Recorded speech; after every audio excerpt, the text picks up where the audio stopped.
Terceiro domingo do tempo comum, ano B. Primeira leitura, Jonas 3, 1 a 5 e 10. Salmo 24. Segunda leitura, 1 Coríntios 7, 29 a 31.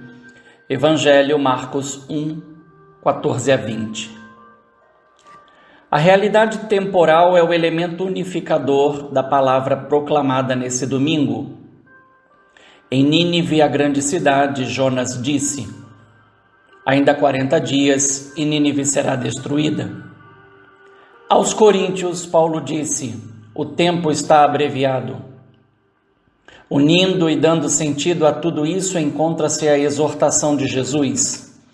O tempo já se completou e o reino de Deus está próximo. Convertei-vos e crede no Evangelho. Quando se compreende que o tempo é questão de preferência, o ser humano começa a se posicionar diante da existência com um olhar mais crítico e realista.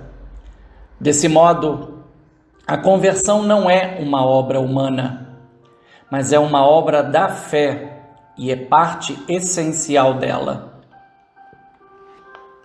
A prisão de João Batista foi vista por Jesus como um sinal para iniciar a sua pregação.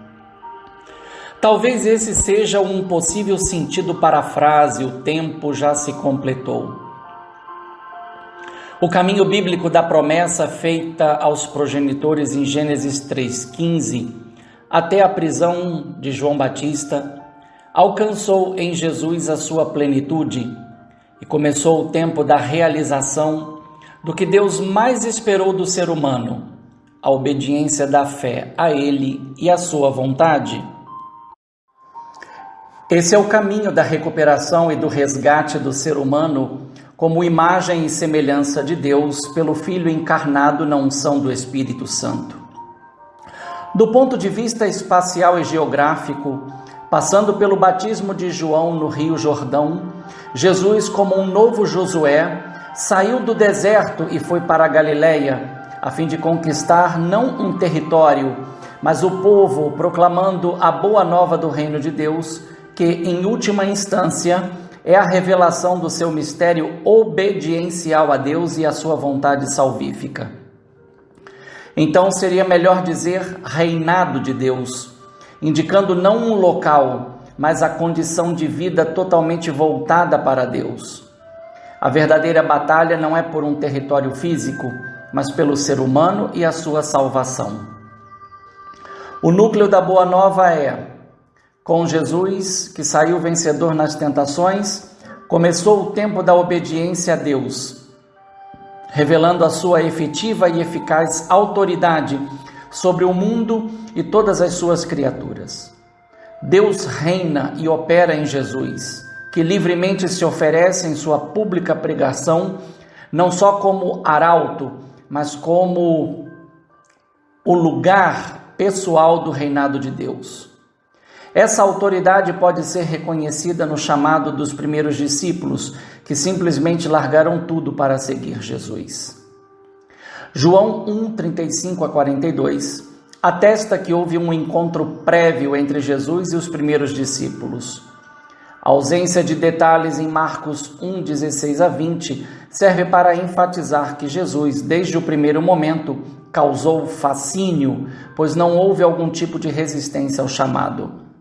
Enquanto Pedro e André foram convencidos pela proposta: eu farei de vós pescadores de homens, deixaram as redes e seguiram Jesus, Tiago e João foram além, pois deixaram o pai, o barco, as redes e os empregados para seguir Jesus.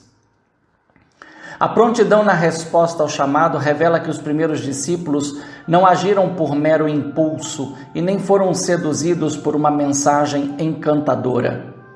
É preciso aceitar que o grupo base sabia algo sobre Jesus e sobre os seus planos de libertação.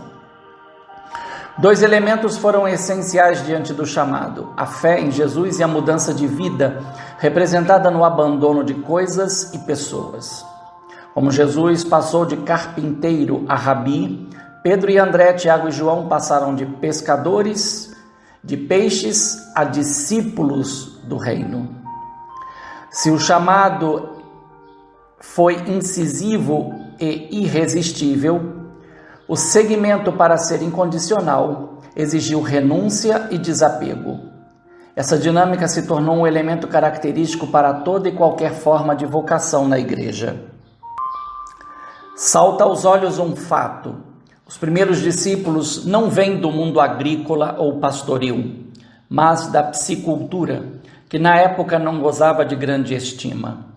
Jesus então começou a formar o seu grupo, chamando quem estava à margem. Ao vocacionar pescadores rudes, mas cheios de fé e de esperança na consolação de Israel, atesta-se que a realidade pode transcender e subir de nível. Do empírico sobre o lago da Galileia, à experiência peripatética com Jesus, que inaugurou um novo estilo de vida e uma nova compreensão sobre o que comporta aderir à sua pessoa e ao seu evangelho. Fica uma questão: até que ponto cada um consegue chegar no seguimento? Uma relação pode ser estabelecida entre a pregação de Jonas e a pregação de Jesus. Jonas está para Jesus como Nínive está para a Palestina. É mais fácil ser profeta fora de casa do que entre os seus. Sobre isso, o próprio Jesus fez alusão a Jonas quando lamentou que os seus compatriotas não fizeram como os ninivitas, que ouviram a pregação de Jonas e se converteram. Não obstante, diante deles estivesse alguém que era maior do que Jonas. Mateus 12:41. Nesse sentido, o chamado dos primeiros discípulos dentro do contexto da evangelização de Jesus serve para mostrar como a adesão à mensagem implica em uma radical mudança de vida. Ao contrário de Jonas, Jesus não se fechou em uma forma de nacionalismo acirrado, ainda que tenha dito: não fui enviado senão as ovelhas perdidas da casa de Israel. Mateus 15:24. Na verdade, pela experiência de Jonas em Nínive, percebe que é mais fácil converter os de fora do que aqueles que se consideram justos e sem necessidade de conversão.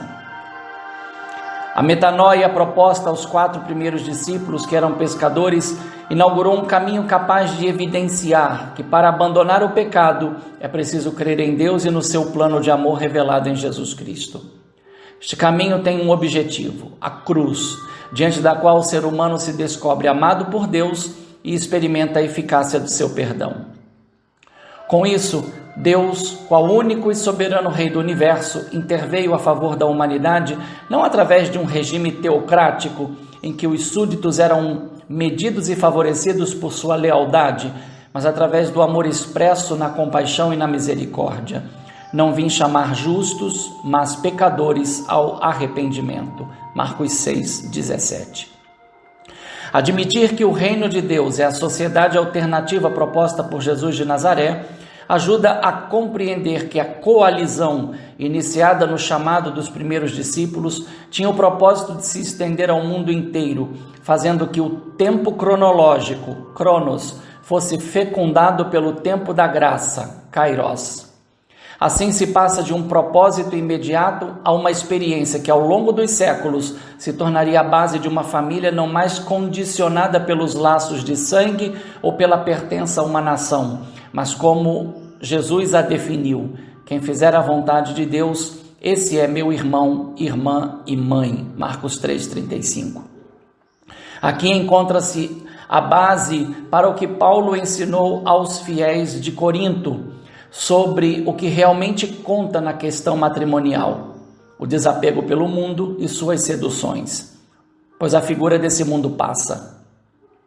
É possível dizer que antes da Páscoa os discípulos seguiram Jesus como ajudantes e aprendizes de um novo modo de se colocar e de se comportar diante das pessoas, em particular das mais sofridas. Depois da Páscoa, impactados pela experiência da ressurreição, os discípulos se tornaram arautos de uma nova forma de vida, pautada na fé, na esperança e na caridade. É isso que marca o comprometimento com o bem, a justiça e a verdade, que liberta e salva. Não há, porém, dicotomia entre a fé antes da Páscoa e a fé depois da Páscoa. Houve, sim, uma mudança qualitativa que os capacitou a viver e a enfrentar todas as formas de adversidades, inclusive a morte. Se no mundo temos tribulações, também temos a certeza da vitória do Senhor sobre o mundo. Se por um lado nos basta a graça de Deus, por outro lado é preciso consentir que essa graça livremente opere em nós o querer e o agir conforme a sua santa vontade. Assim, quem acolhe o chamado a exemplo de Pedro e André, Tiago e João, aceitou fazer parte da comunidade de vida que aprende e se compromete a se comportar de acordo com a fé que professa, frutificando em boas obras e glorificando a Deus Pai, em nome de Jesus Cristo, na unidade do Espírito Santo. Um bom e santo domingo no Senhor, um fraterno abraço, Padre Leonardo Agostini.